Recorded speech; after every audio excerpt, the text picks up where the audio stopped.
All right, fam. So let's catch up with each other. So I am now 8 days post egg retrieval. And before I get into numbers and anything like that, I also want to remind everyone that this is my experience. This is my journey. This is my first time ever doing IVF. I flirted with IUI last year, meaning that I did the 6 days of Clomid pills if you watch some of my previous videos. But right before I was supposed to start the shots, my husband and I decided to stop all the medication and just to try natural.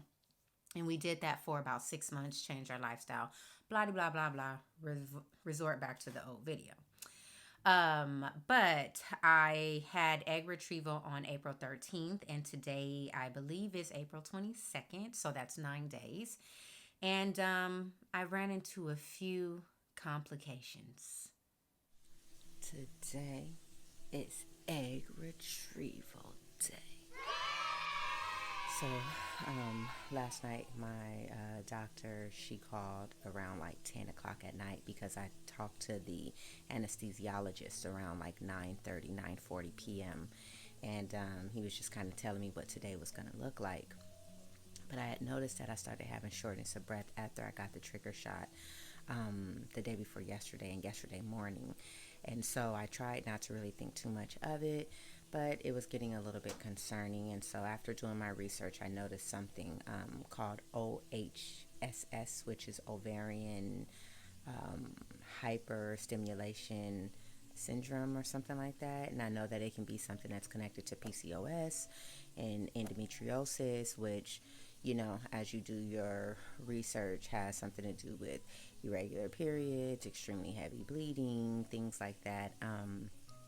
But, you know, all of these letters, I was like, Lord, I don't want any more of the letters. So, during my shots, it's about 12 to 13 days consecutively of Minipure and Follistim, which you'll be able to see on the side, a little collection of just the days that I was taking the shots, 2 shots in the stomach, and then about 5, 6 days of ganirelix in the morning, a ganirelix shot, and then the other 2 at night. And then I was also taking a steroid pill.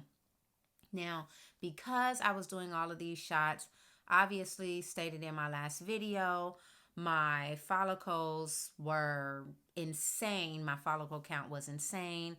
And my hormones and estrogen was just raising high. So they ended up lowering the dosages. Um, with all of that, I trigger. So I trigger on the 12th at 9:30.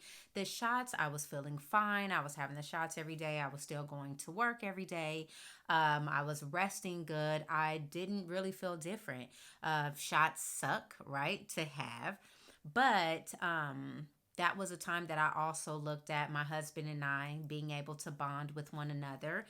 He took it very serious. I took it very serious, but it was also something that we got to share with each other and always gave our thumbs up at the end, which we felt was very important. I definitely wanted him to know that COVID was ruled out, okay? There was no COVID. I did not need them to stop the procedure thinking that it was COVID. So I have 2 jobs. Both of my jobs require COVID testing every single week. So I knew that COVID was ruled out, but I wanted to let him know that I was a little bit concerned because paying attention to the trigger shot the night before and then in the morning I was experiencing this shortness of breath. So he calls my doctor and she calls me around 10 p.m. that night and she's asking me, Andrea, what's going on? Tell me, how do you feel? So I'm sharing with her and she's sharing with me like, you developed a lot of follicles, there was some excess fluid that was in your ovaries, so when you get here in the morning, if it worsens between now and 7, please give me a call. We might have to get you to the emergency room. Let's figure this out. But if not, when I see you in the morning, I'm just going to keep you down a little bit longer so we can drain out some of the excess fluid. So we go to the surgical center. Today is Egg Retrieval Day. It's early. I received like 6 emails. I'm vlogging, honey. You know I'm a YouTuber now.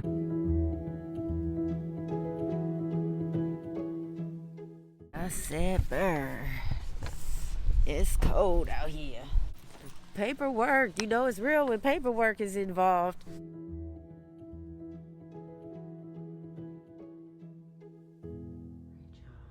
I gotta get ready, okay?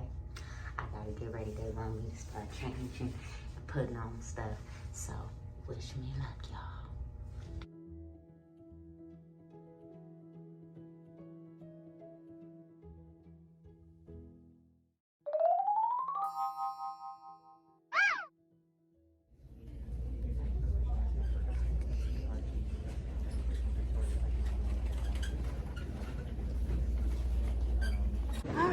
Look at you, cutie. And now we have this whole experience, and I see my husband. My husband had went in and he did his sample and everything, and I'm there. And as you can see in the video, you know, I'm getting to my husband and I get in the car and I cut the video off there for a reason, because I wanted to explain this a little bit more to you. What I wanted to explain is that once I got inside, I think I was so just overly excited that it was Egg Retrieval Day that if I was having shortness of breath at the time, I bypassed that because I was just full of excitement. And so I get there on the table and I have a nurse come in and she is trying to give me an IV shot.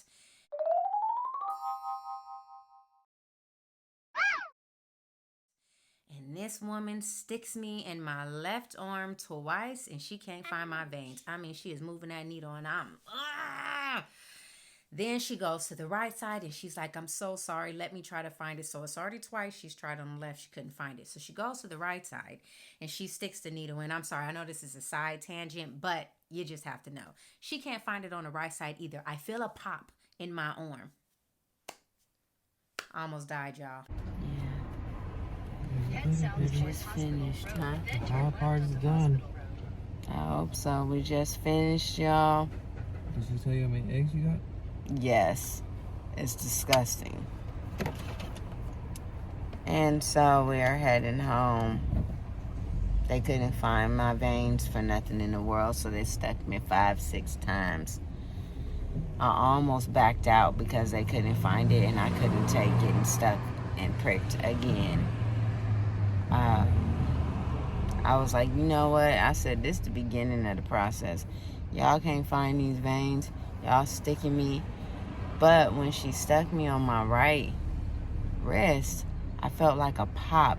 And when I felt the pop, my whole hand went numb. And then I can tell the nurse just got flustered. She was just like, "Her veins are too small. I just can't find it." I was like, oh my gosh. She's like, "Your veins are thin." I was like, "I wish my waist size was, ma'am." I couldn't handle it. I said, "Doctor, I don't think I can do this. We haven't even did the egg retrieval and you already turning me into a freak accident, you know?"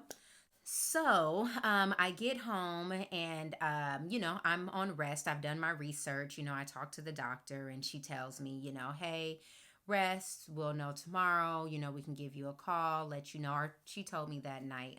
And I want to wait to the next video to give all of that information on how many eggs were retrieved, how many were mature. But I think it's very important for you all to know the experience of my egg retrieval day. But she tells me to rest 24, 48 hours. So I'm like, cool, because I had already scheduled off the next day of work. So today is day 2 if you're counting like complete days, day 3 if you're counting the day of the egg retrieval.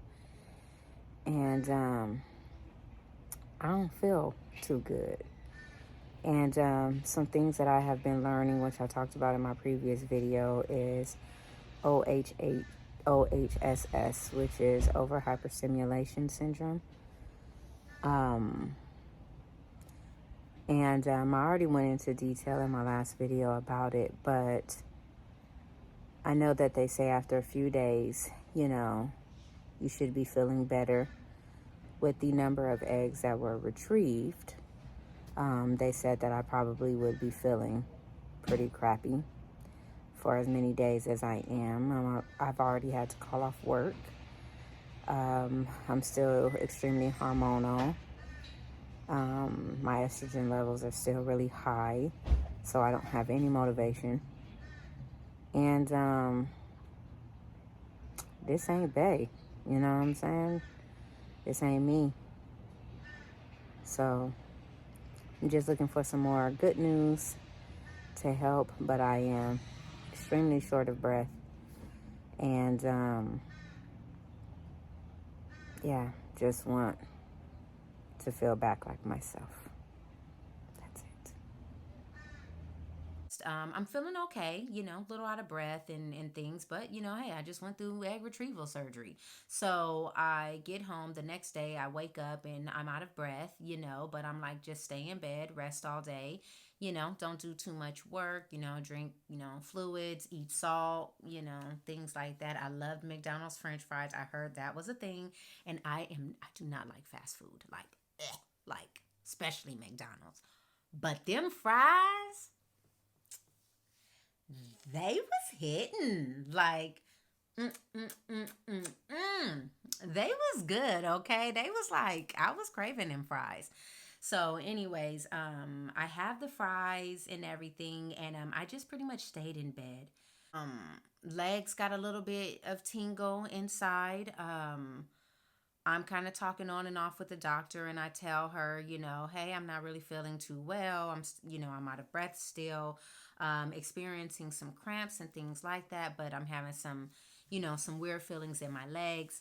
So she tells me to come in the next day. So now this is like day 4 that I go in, and I'm explaining to her what's going on. She takes some blood to get that all checked out, and she's checking my legs, and she tells me that they have a little bit of swelling inside of them.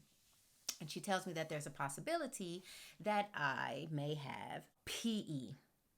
It's not even a word that I can really say, but here it is for you. PE is something that I am not really sure, Andrea, if you have developed, but it is something that we cannot take lightly.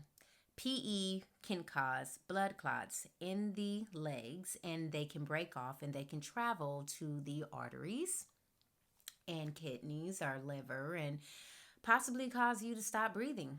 This is something that we don't want. So please let me know how you are feeling, because I'm going to have to order you a CT scan just so we can rule that out.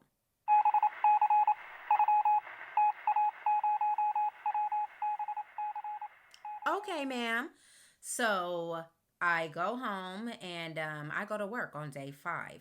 I'm there at work on day 5. I have tingles in my legs, but you know what? I'm working. I'm finally getting to see my coworkers. I'm out of breath. I'm moving kind of slow, but I'm feeling like I should be moving my legs a little bit. I'm in there for 4 hours. I'm feeling slightly okay. The last hour, I break out in a high fever. I got to go home.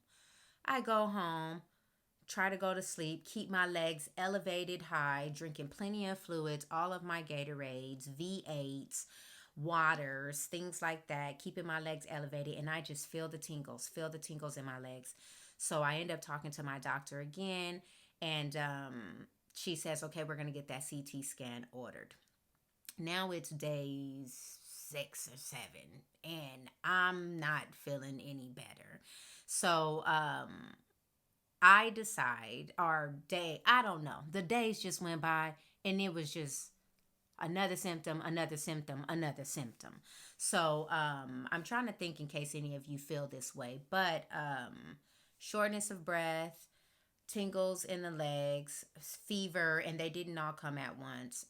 Migraines, swelling a little bit of the arms and of the legs. Remember, I'm still supposedly dealing with the OHSS, all the excess fluid in my ovaries, which was something that she was able to see. It looks like a pretty butterfly, but it did not feel like a flutter in my stomach. It felt like an ocean.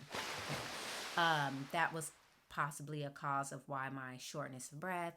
And now this possibly. So we go to the emergency room, and I am there for about 6-7 hours getting all the tests ran on me. I get my heart checked out. I get my blood checked out. I get a ultrasound in both of my thighs, all the way down to my calves and heels of my feet. And I get a CT scan on the chest to make sure that there were no blood clots in the legs or in the chest. And I am happy to say I didn't have it. Praise God. This is time for a praise dance, okay? Joyful, joyful Lord, we adore thee. God of glory, Lord above. Hearts of gold like flowers before thee. Hail me as the Son above. I mean, I had to give him the glory. You know what I'm saying? I had to give him the glory. If nobody else was going to, I had to do that, okay? Amen to that. There was some slight moments where I felt a little bit of regret, and when I first started with IUI, we didn't want to move too fast. We wanted to go in a prayer. We wanted to feel at peace. And I kept saying, as much as I want a child, I don't want a child at the risk of my own life, and now I have these eggs retrieved, and I'm nervous to go into the next steps, which we weren't never going to go there. My clinic does only frozen transfers, but I'm scared. I'm extremely scared because something could have been happening to my body and no one could explain it. But when I went to the hospital and had all those tests run, lay over all your heavy burdens. By his stripes, I'm healed. Praise God.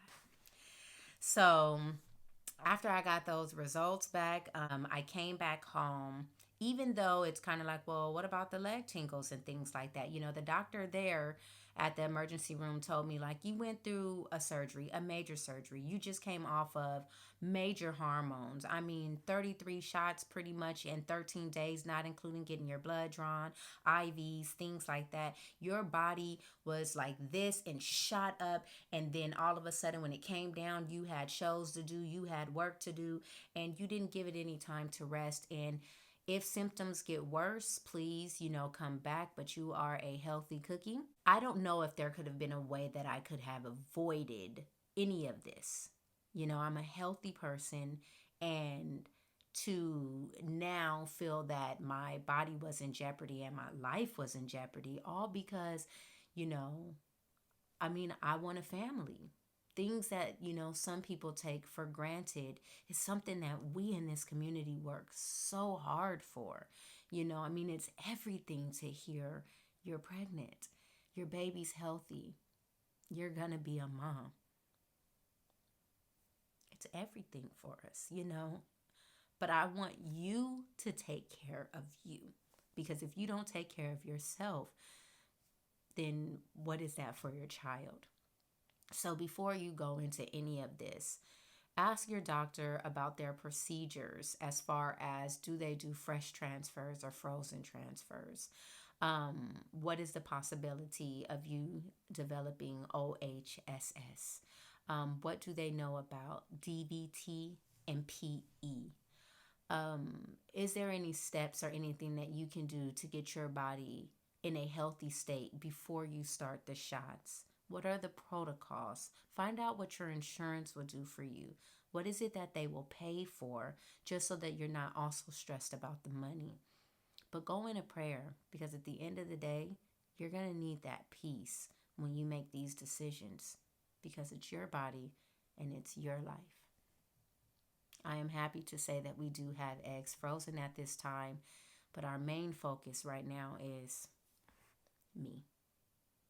I'm going to get myself healthy, and I'm going to get myself feeling really good so that I can be the best mother that my children deserve. God bless. Always hit me in the comments for any questions. I'm here. Until then, happy baby making. Bye.